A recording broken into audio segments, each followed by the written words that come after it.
2025 সালের প্রিয় বৃত্তি পরীক্ষার্থীরা, তোমাদের জন্য এবছর নতুন একটি বিষয় হচ্ছে ওএমআর শিট পূরণ করা, এবং এটি খুবই গুরুত্বপূর্ণ। আর মাত্র একদিন পরেই শুরু হতে যাচ্ছে 2025 সালের পঞ্চম শ্রেণীর বৃত্তি পরীক্ষার্থীদের বহুল প্রতীক্ষিত বৃত্তি পরীক্ষা। তো আজকে আমি তোমাদেরকে এই ওএমআর শিট পূরণ কিভাবে করবে সে বিষয়টি সম্পর্কে আলোকপাত করছি। আমি এখন তোমাদেরকে হাতে কলমে দেখিয়ে দিব তোমরা কিভাবে এই ওএমআর শিটটি পূরণ করবে পরীক্ষার হলে। তো ভিডিওটি খুবই গুরুত্বপূর্ণ, তোমরা মনোযোগ সহকারে দেখো। আচ্ছা দেখো, তোমাদের কিন্তু এখানে 1, 2 এবং 3টি অংশ আছে। এই 3টি অংশের মধ্যে একেবারে উপরের অংশটুকু তোমাদের পূরণ করতে হবে, আর দ্বিতীয় অংশটুকু হচ্ছে পরীক্ষক এবং নিরীক্ষক, প্রধান পরীক্ষক এরা পূরণ করবে। এই অংশগুলো তোমাদের জন্য না, তোমাদের জন্য প্রথম অংশটাই গুরুত্বপূর্ণ এবং এই অংশটুকুই তোমাদের পূরণ করতে হবে।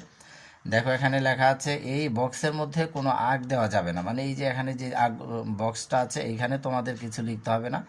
তোমাদের প্রথমেই দেখো এখানে আছে বিষয় কোড, এই বিষয় কোডটি পূরণ করতে হবে। এখন বিষয় কোড হচ্ছে বাংলার জন্য 1, ইংরেজির জন্য 2। যেদিন যেই বিষয় তোমাদের প্রবেশপত্রের মধ্যে এই বিষয় কোডগুলি দেওয়া আছে। এখন আমি তোমাদেরকে দেখাচ্ছি, ধরো প্রথম পরীক্ষাটা দিচ্ছ বাংলা, তাহলে এখানে বাংলার বিষয় কোড হচ্ছে 1, তুমি এখানে ইংরেজিতে লিখবা 1।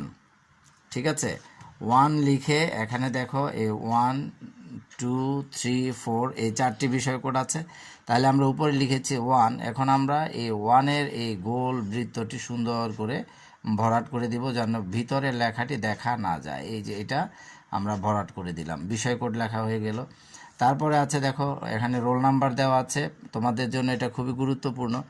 একটা জিনিস মনে রাখবে, এখানে যেন কোনো কাটা ছেঁড়া না হয়, কাটা ছেঁড়া হলে ঝামেলা। তো তোমরা প্রথমে তোমাদের রোল নাম্বারটি এখানে ইংরেজিতে লিখবে। যেমন মনে করো আমি একটা রোল নাম্বার উঠাচ্ছি, এই ধরো এখানে আছে 3, তারপরে হচ্ছে 0, 9, 2, 5, 4, তারপর হচ্ছে ধরো 8। আমি একটা রোল নাম্বার লিখলাম।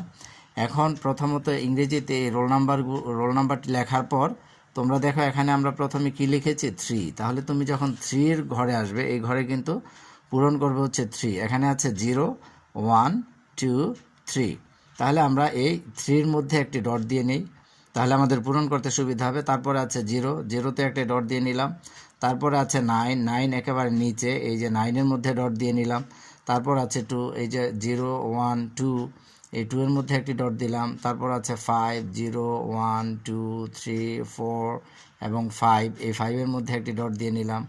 এখানে আছে 4, তাহলে 4-এর বরাবর আমরা 4 পূরণ করবো, এই যে এখানে হচ্ছে 4, এই 4-এর মধ্যে ডট দিয়ে নিলাম। তারপর আছে 8, একেবারে নিচের দিক থেকে উপরেটা হচ্ছে 8।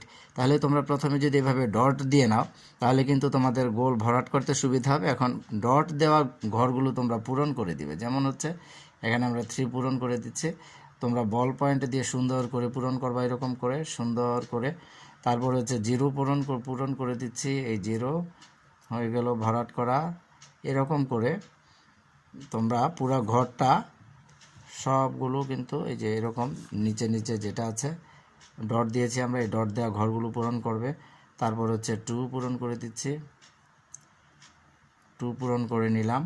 তারপর হচ্ছে 5 পূরণ করে নিলাম। তোমরা ভিডিওটি দেখতে থাকো, এরপরে কিন্তু গুরুত্বপূর্ণ বিষয়। সর্বশেষ আমরা এটিও পূরণ করে দিচ্ছি, 8 এখানে আছে। আচ্ছা, তারপরে হচ্ছে দেখো আমরা এই সবগুলো ঘর কিন্তু ভরাট করে দিলাম। তাহলে হচ্ছে আমার রোল নাম্বার কত ছিল, 3, 0, 9, 2, 5, 4, 8, এই সবগুলো ঘর কিন্তু আমরা ভরাট করেছি। দেখো 3, 0, 9, 2, 5, 4 এবং 8। এখন গুরুত্বপূর্ণ একটা বিষয় আছে, সেটা হচ্ছে অতিরিক্ত উত্তরপত্রের সংখ্যা। এটা কিন্তু তোমরা সবার শেষে লিখবে, অর্থাৎ পরীক্ষার পরে। তারপরে দেখো পরীক্ষার্থীর নাম, ধরো তো পরীক্ষার্থীর নাম হচ্ছে আনিন হাসান, এখানে আমরা লিখব আনিন হাসান।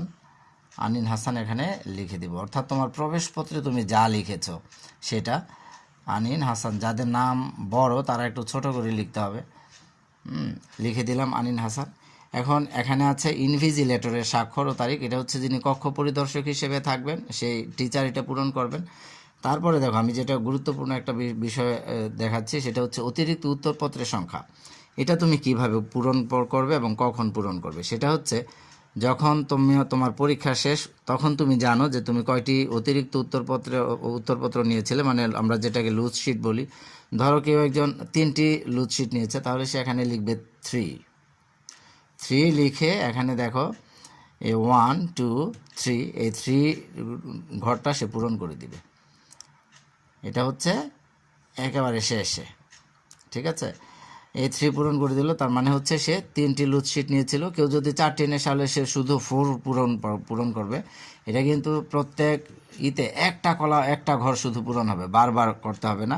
কেউ যদি 7টি লুজ শিট নেয় তাহলে শুধু 7 পূরণ করবে। এটা হচ্ছে তোমার পরীক্ষা শেষ হয়ে যাওয়ার পর যখন তুমি কয়টি লুজ নিয়েছো সেটা গুনে এটা লিখে দিবা। তাহলে এই হচ্ছে তোমাদের জন্য গুরুত্বপূর্ণ বিষয়। তো সাথে থাকার জন্য ধন্যবাদ।